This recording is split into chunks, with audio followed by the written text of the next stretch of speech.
Hello, and welcome to this first look at Advanced Analytics and Machine Learning in the Oracle Database environment. My name is Mark Hornick, a director in the Oracle Advanced Analytics and Machine Learning group, and we're going to be taking a tour of the Oracle Advanced Analytics option to the database.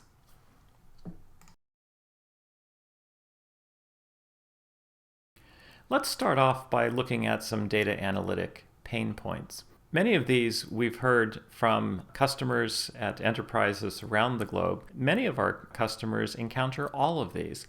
So we'll start off by looking at, it takes too long to get my data or to get the right data. In this case, it's the interaction with perhaps IT or database administrators to request a dump of data that is needed for doing analysis. This causes delay in requesting and getting responses to that data, but also then having to pass that data through ad hoc means, perhaps CSV files. The second pain point is that I can't analyze all of my data, or it has to be sampled. And with this, we're talking about not being able to produce the most accurate of results because some of the data points may be missing, especially if they're rare. The third item, putting analytics or predictive models and results into production, is ad hoc and complex. This is a challenge for a lot of companies because each time they do a data science project, they end up having to re-implement some key functionality to enable invoking analytic engines, extracting data or putting results back into production systems. So it's ad hoc, it requires a lot of testing, and it adds to the overall complexity of the solution.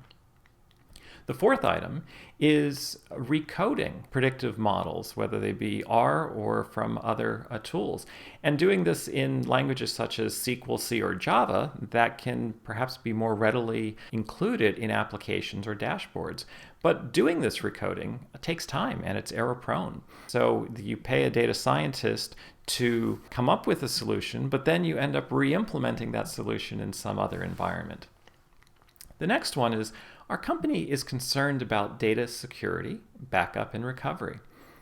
This we hear almost universally, that having to invoke separate servers, extract data, and you don't necessarily know where the flat files are going or who has access, or having to invent new ways of doing backup to file systems or encountering recovery issues. This is certainly a major concern among enterprises. And the last item, we need to build thousands of models fast to meet business objectives. This one is becoming more prevalent as enterprises are seeing the value in building many models, perhaps not thousands, maybe tens, maybe hundreds, or others are actually building millions where they're trying to have models per customer, for example. And this allows them to have very precise analytics on individual entities. I did a blog series at blogs.oracle.com/r, and you can see it at the URL posted here. With that in mind, let's take a look at some of the Oracle Advanced Analytics differentiators. The first one is this ability to work directly with data in the Oracle database and Hadoop. We want to eliminate the need to request extracts from IT or DBAs, providing immediate access to the data, whether it be in Oracle database or Hadoop. In addition, we want to process data where they reside. If we can invoke queries on the systems that are housing that data, that are optimized to do that, we can have significant gains in performance. But in addition, eliminating this need to move data out of one environment into another in order to process it can have dramatic gains, and we'll see some examples of that later. The second, scalability and performance, is that we have parallel and distributed machine learning algorithms that scale to work on big data in the Oracle database. And with that, you can leverage powerful engineered systems such as Oracle Exadata or the Big Data Appliance to build models on up to, say, billions of rows of data, or be able to build millions of models in parallel. Ease of deployment is certainly key. When you get finished producing a script, say in R or in SQL, you want to be able to immediately put that into production with no need to recode. In addition, you want to have production quality infrastructure that eliminates the need to have custom plumbing or additional complexity in your environment in order to enable analytic applications. And lastly is process support. You'd like to take advantage of data security, backup, and recovery that you already have in place for, say, your Oracle database.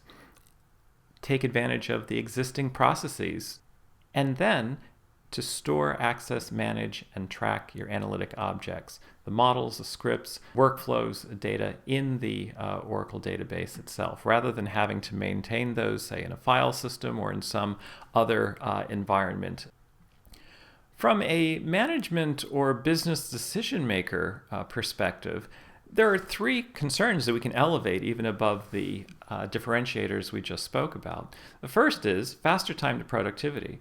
We want it to be simpler for users to make progress. So we have automated modeling tools available. We want it to be familiar in terms of the skill sets that users have, whether it be R or SQL, and they can take advantage of all of the benefits that those ecosystems have to offer. The second one is faster time to results. So by eliminating data movement, by giving direct access to data and not having to request extracts of data, we can produce results faster. In addition, this ability to leverage parallel algorithms that take advantage of, say, Oracle engineered systems also helps produce results much faster and to allow making decisions based on them much easier. And the last one is faster time to market, which goes hand in hand with the previous item. You want to also get your results into production faster, not having to re-implement the plumbing or the components necessary to get your system up and running in a production application is key. You want to be able to create, change, and update your models quickly and then immediately deploy them.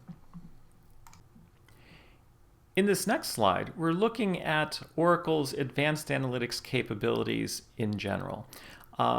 To give you the broader picture of what is available with respect to advanced analytics at Oracle.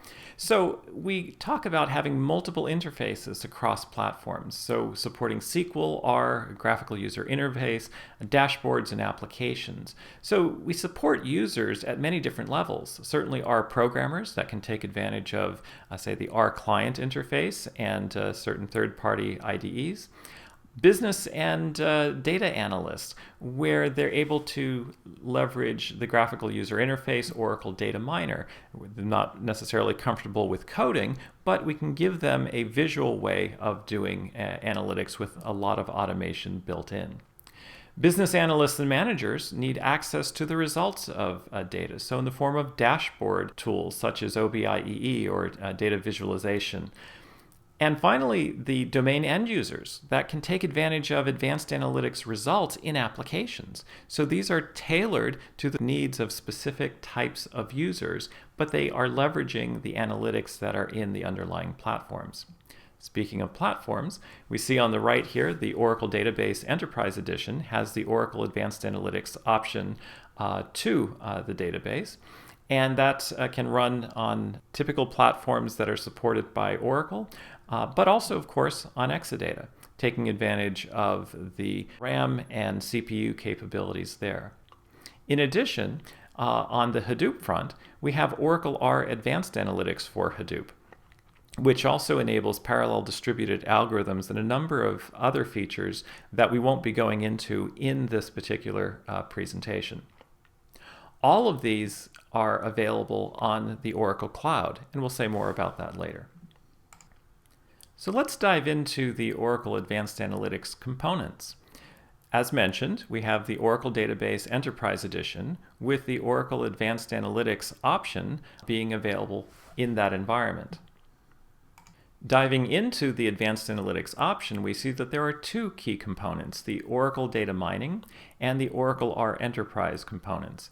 And Oracle R Enterprise relies also on an R engine. We have the Oracle R distribution, which is Oracle's own redistribution of open source R, which is supported by Oracle, or you can also use open source R.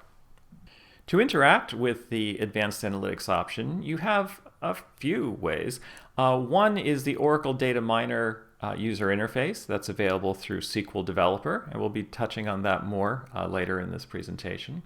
And also standard R open source IDEs, such as RStudio, that allow you to interact directly with the Oracle R Enterprise component. Across the various interfaces, whether SQL, R, or the Oracle Data Miner user interface, we have a range of in-database machine learning algorithms. Classification, regression, clustering, predictive queries, feature extraction, etc. And all of these are available for execution at the database server side, taking advantage of the optimizations within the Oracle database. We should note that many of these algorithms are also supporting what we're calling partitioned models. I'll discuss that more a little bit later, as well as the ability to incorporate text to enable text mining. So for our first look, let's take a look at Oracle Data Miner user interface. This is intended to be an easy-to-use tool for what we'll call citizen data scientists, or those that are capable of doing data science type work, however, might not be as comfortable with programming or the very specific details of individual algorithms. Whereas if they have a tool that can provide automated assistance for many of the data science steps, they can actually get quite far. Oracle Data Miner is a SQL Developer extension, so it's built right into the SQL Developer tool. It allows users to define analytical methodologies, and these can be shared with other users by exporting what we refer to as workflows. It also has a workflow API for programmatic control and execution of workflows if that's desired. And when you get finished building your analytical workflow, it actually will generate SQL code that allows you to immediately deploy it in the Oracle database. As we've labeled here, you see the canvas where we can create the analytical workflows by dragging and dropping nodes from the palette of tools and connecting them. There's also the SQL worksheet if you wish to work directly in SQL. Model viewers that allow you to inspect the various types of models, whether clustering models, decision trees, regression models, and the like. So the SQL Developer interface for Oracle Advanced Analytics supports the data preparation, transformations, and in-database mining functions. When you craft a workflow and you execute it, the nodes are actually corresponding to SQL or PL SQL statements that are then executed in the database, as illustrated here. Oracle Data Miner also provides a variety of visualizations for the data science results. Here we're looking at a lift chart. Here we're looking at the coefficients associated with the model, and a decision tree viewer as well that shows the relationships between the nodes in the decision tree and the various statistics associated with them. For clustering models, we can view the tree hierarchy, as our k-means and O-cluster models are hierarchical clustering models, but we can also see details about each cluster in the tree. Another cluster visualization is to compare two clusters to see how does one differ from another.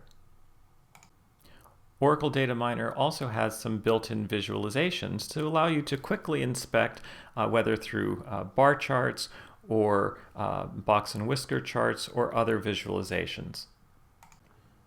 Continuing our first look, we're going to move to the Oracle Data Mining SQL API. Here's an example that is using automated in-database data preparation as well as scoring, as we'll see in a moment. So at the top, we see that we're using the PL SQL function from the DBMS data mining package drop model. And then we're going to create the settings tables, noticed here as claims set, and saying that we want to use a support vector machine algorithm, and we want to use auto data preparation by turning prep auto to on. From there, we can build our claims model by passing in the claims settings themselves and using the DBMS data mining package function create model.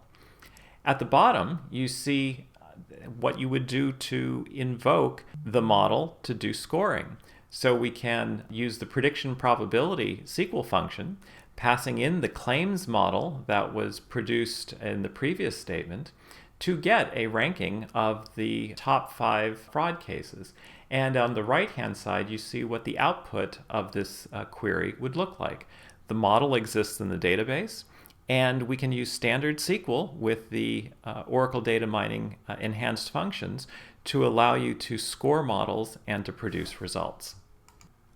In this next sequence of slides, we're going to look at some features specific to Oracle Data Mining. The first one is automatic data preparation, or what we refer to as ADP. It allows users to get results faster and more easily because it supports automatic variable or predictor or column, depending on how you want to call them, transformations. It'll take into account the specific algorithm and the data characteristics that are necessary to prepare that data for that algorithm. Different algorithms have different data preparation requirements. For example, on binning, we look at naive Bayes and decision tree, and they use the supervised binning that is provided through automatic data preparation to generate bins prior to model building. Similarly, for normalization, we have support vector machine and generalized linear models, and they need the normalization transformations before model building can proceed. Usually, ADP is the simplest approach for users to get a model quickly, and they can assess the quality of that model and decide if they need more control over the data preparation for feeding that model itself. And if they do, they simply turn off data preparation and then build the model. One of the newer features of Oracle Data Mining is this notion of partition models, where users can get better accuracy through building multiple more targeted models, but they're managed and used as one. So in this case, the user is specifying that they would like to build a partition model and indicate which columns should be used for partitioning the data, and then Oracle Data Mining will essentially build an ensemble model where each model consists of multiple submodels built for each partition of the data. Simplified scoring is also enabled where the user simply provides the top-level model, and then the underlying system will choose the appropriate submodel based on the values found in the row to be scored. Visually, this looks as depicted here, where we have Oracle Database, the table, we specify the partition columns, and behind the scenes, the data is partitioned, applied through the algorithm, and we get this top-level model that is available that we can then use for scoring. Oracle Data Mining also supports text analytics, or text mining. It uses Oracle Text, a native capability of Oracle Database, to automatically process or tokenize unstructured text data found in columns in a dataset for model building. This tokenization occurs automatically, and those results are fed into the machine learning algorithms. This capability for text analytics is also supported in Oracle Data Miner and Oracle R Enterprise. Oracle Text uses standard SQL to index, search, and analyze text and documents that are stored in the database, in files, and on the web. And it also supports multiple languages and uses advanced relevance ranking technology to improve search quality. A new feature provided by Oracle Data Mining for text analytics is the algorithm Explicit Semantic Analysis, or ESA, and it's designed to improve text categorization. Essentially what it's doing is to provide well-defined topics or terms that describe the document as opposed to abstract concepts that are just related to individual words found in those documents. So it is more meaningful to the user. And this is in contrast to the Latent Dirichlet Association, or known as LDA, where with ESA we're using a knowledge base such as Wikipedia as the basis for building the model, and that allows us to assign these human-readable labels to concepts because Wikipedia is defined with titles that are these relatable concepts. LDA, on the other hand, has topics that are difficult to interpret because they're defined by their keywords as opposed to the abstract descriptions. In addition, with algorithms like LDA, the topic set itself will change when the training data changes, which is not necessarily what you would like if you're trying to do analysis over time. The data that can be used to support ESA analysis are individual text documents, but you can also have data with mixed column types, including text, categorical, and numerical data. The last feature we'll talk about for Oracle data mining is the extensible R algorithm models. And what this does is to allow users to leverage R code to build models, but in the Oracle data mining model framework. And this is in particular for Oracle Database 12.2. Users define scripts that say how to build, score, and view models in R, and these R scripts are stored in the R script repository. It supports classification, regression, clustering, feature extraction, attribute importance, and association mining functions. Users can invoke these models from R or SQL, as well as Oracle Data Miner, because they fit in the overall Oracle data mining framework for mining models. In R, the predict method will actually execute the score function that's specified at the time of model building. And this is represented visually here, where you see we have the Oracle data mining modeling framework, 3 functions that need to be specified, and then the user defines those functions, store them in the R script repository so they can be leveraged in the overall Oracle data mining framework. And that brings us to our next topic of R. Statisticians, data analysts, and data scientists are increasingly using R for their needs. R is a statistics language that's similar to Base SAS and SPSS statistics. One of the reasons why it's so popular is because it's very powerful. You can accomplish a great deal with very little specification. It's extensible. You can custom write functions or packages that can be shared within your organization or with the R community at large. Highly graphical, as you see many of the visualizations possible on the right. Has extensive statistics, it's easy to install and use, and there's a very rich ecosystem where there are over 10,000 open source packages that users can draw upon to supplement the base R functionality. And this is used by millions of users worldwide. And one of the things that have contributed to its popularity is it's free. It's a simple download from cranrproject.org. So let's look at traditional R and data source interaction and highlight a few of the issues that arise. We have R, and the R user needs to access data from some source. Perhaps it's a CSV file, in which case they can use the built-in R capabilities to read and write data to the file system. Or perhaps they have to go to IT or the database administrator and request an extract in the form of flat files, perhaps again CSV or other representation, and then they have to load that into the R engine. When their computations are completed, those results might have to go back to, say, a database to be leveraged by applications. Still, other users might directly access databases by using packages such as R.ODBC, JDBC, or R Oracle. Now, the issue here is one of access latency. How much time does it take to load the data from the data source into R? It may also involve a paradigm shift, especially if you're doing this programmatically, where you have to go from R to the data access language, perhaps SQL, and then back to R. In addition, there's the memory limitation. R is a memory-based system, so the data that you want to analyze must be able to fit in RAM.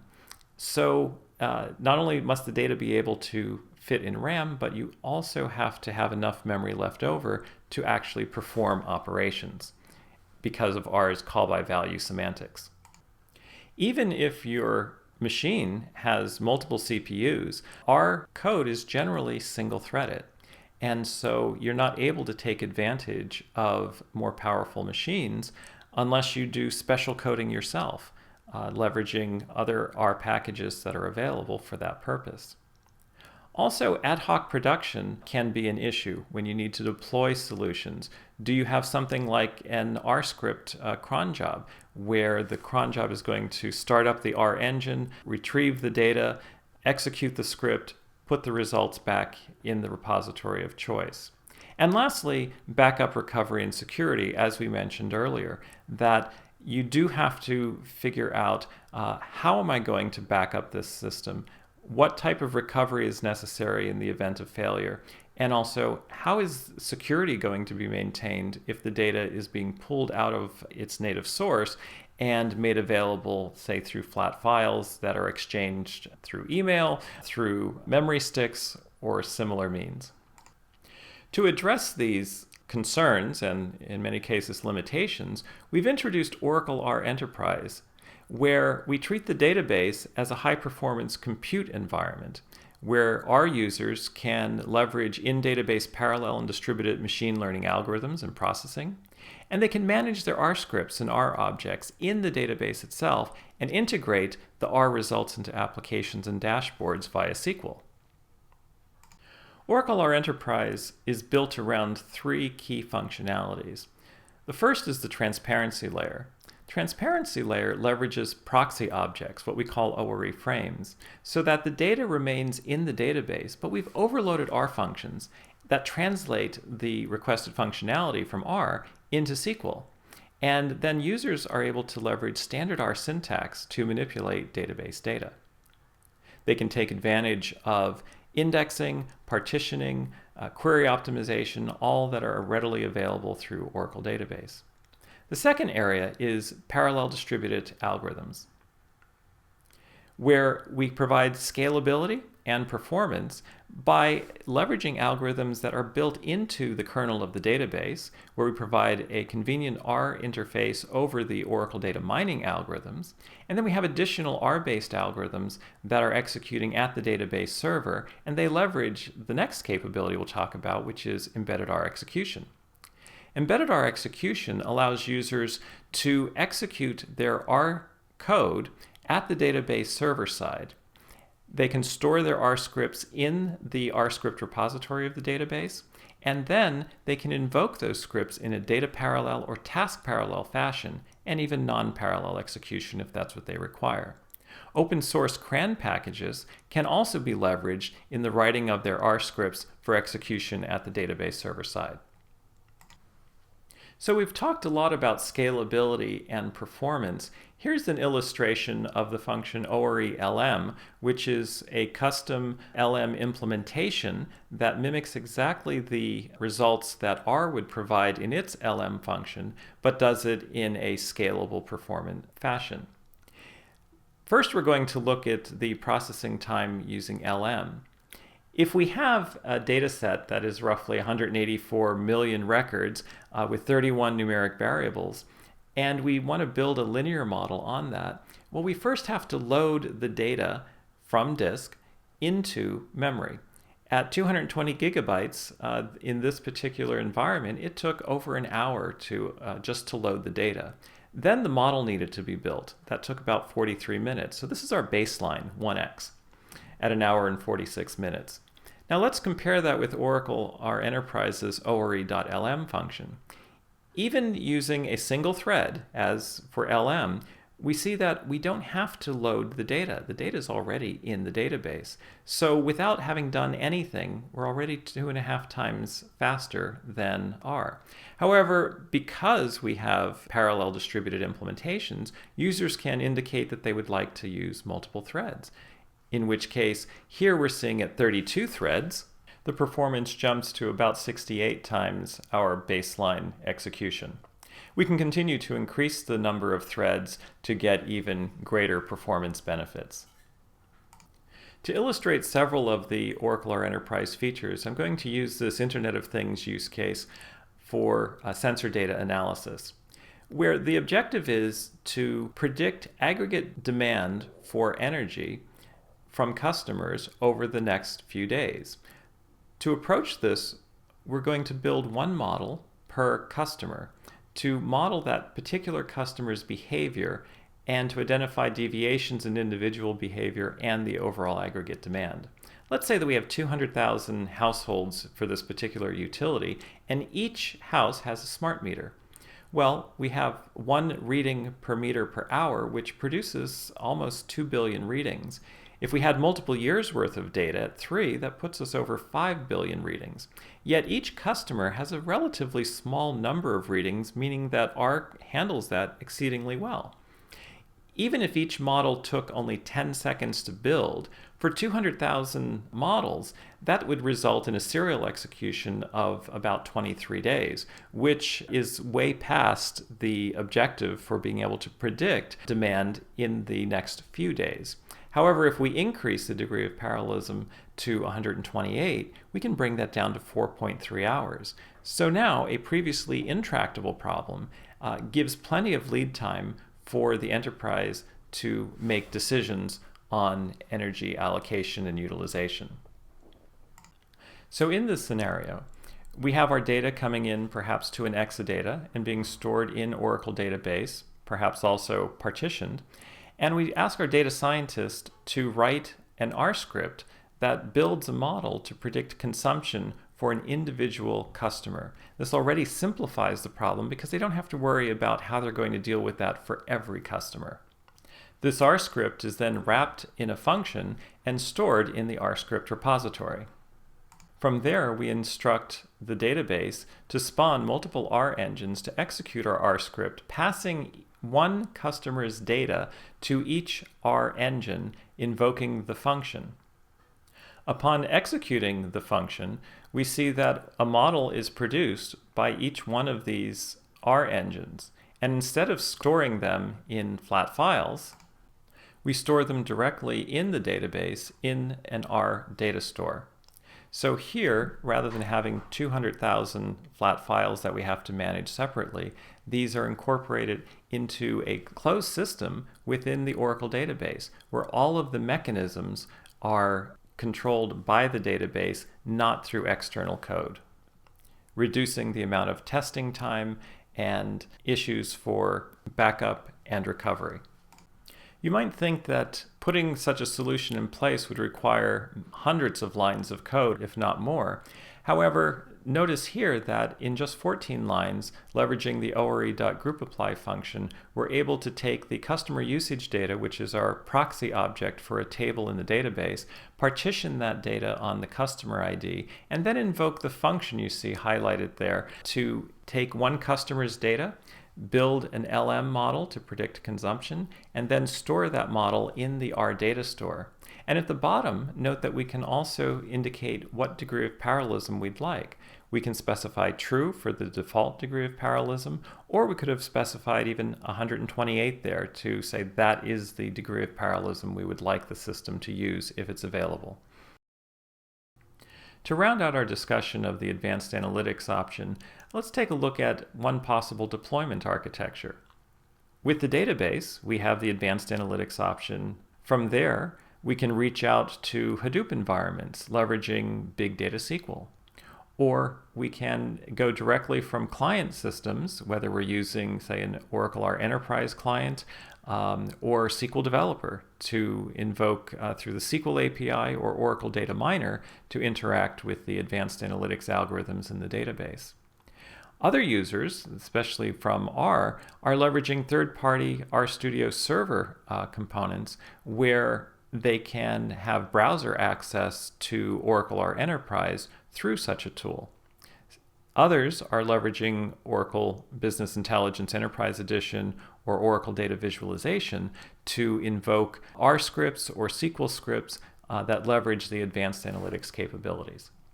And all of these capabilities can be made available on the cloud. In this next section, I'd like to touch on the data lab and building applications using Oracle Advanced Analytics components. Many of you may have seen this information management reference architecture from Oracle. In this case, I'd like to focus on the data lab, but to simply put it in context, on the execution side, we have input events that might be coming into a streaming engine. We have the data pool and the data factory that are also producing results that might feed into enterprise data. And we have the structured data that's coming into the enterprise for capturing perhaps in a data warehouse or doing reporting with dashboarding tools. But feeding a lot of this can be the data lab itself, where we're looking to identify actionable insights and methodologies that can then be incorporated into the streaming engine to allow dynamic production of actionable events, or to incorporate into the data pool or data factory, where we can have results that are made available to the enterprise for more accurate decision making. So in the data lab, and if we talk about the machine learning paradigm, we can say that there are several steps that data scientists will go through. They'll have to acquire the data, where that can be largely dependent on the environment that the data scientist finds themselves in. Ideally, the data resides in the Oracle database or Hadoop, where it can be readily accessed. But once you have acquired the data, then it's a matter of preparing it, what's referred to as data wrangling, bringing the data together in a form that allows you to actually analyze it. Data cleaning can take a variety of forms, some of which might involve outlier detection and missing value treatment. Still, other data preparation techniques involve variable selection. Which columns of data should I actually include? And also the creation of new variables or transformations on those variables. At this point, it's helpful to explore and visualize the data to get summary statistics or correlations among variables in the data, and then to do graphing and plots that help us to understand visually what's happening in the data. Data scientists will then build models and explore multiple algorithms and settings to see which ones are most appropriate to deliver the results expected. Those models then need to be evaluated for accuracy or the degree of interpretability that makes them useful to the organization. And finally, we need to be able to deploy models. So whether we're generating batch scores or enabling some type of real-time scoring or integrating with applications and dashboards. However, this process is seldom that straightforward. We can go from data preparation back to realizing we didn't get the right data or all the data that we need. After building models, we may also say that we don't have enough data, or we have to go back and explore and visualize the data or do additional preparation of the data after evaluating the results that we got. Or perhaps once we deploy the models, we realize that either rebuilding those models or re-preparing that data are necessary to achieve the desired results. While we've touched on data sources over the preceding slides at various points, let's just be precise about where data needs to be used for Oracle Advanced Analytics. Essentially, any table or view that's accessible within Oracle database in a user schema can be used for data mining. In general, the data should be stored locally in Oracle database tables for optimal performance. However, we can leverage tools such as Big Data SQL or DB Links, external tables, to reach out to data in other data sources. So what support is given to building applications in advanced analytics? Well, let's start with Oracle Data Miner. At one level, we create analytical workflows that produce a model or a set of scores or some result that is necessary for an application. From there, we can use the built-in interface in Oracle Data Miner to schedule individual recurrent workflow execution. In this case, the workflow perhaps creates or populates tables with results that can be readily used by applications and dashboards.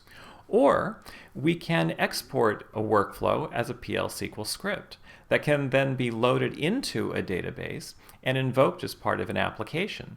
This can be done either through DBMS scheduler package directly for the script execution, or perhaps the application will simply invoke the PL SQL procedure that references this script.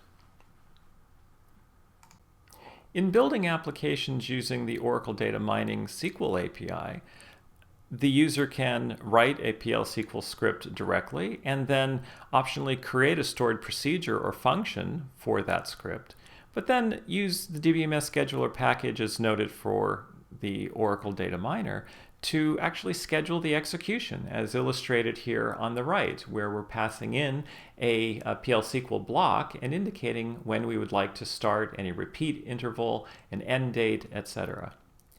Alternatively, users could invoke the SQL script directly from the application, perhaps using ODBC, JDBC, or other interfaces. And lastly, even singleton scoring is possible using a SQL query as indicated on the right, where we're passing the actual row that we wish to score directly in the from clause by indicating that the values are coming from dual.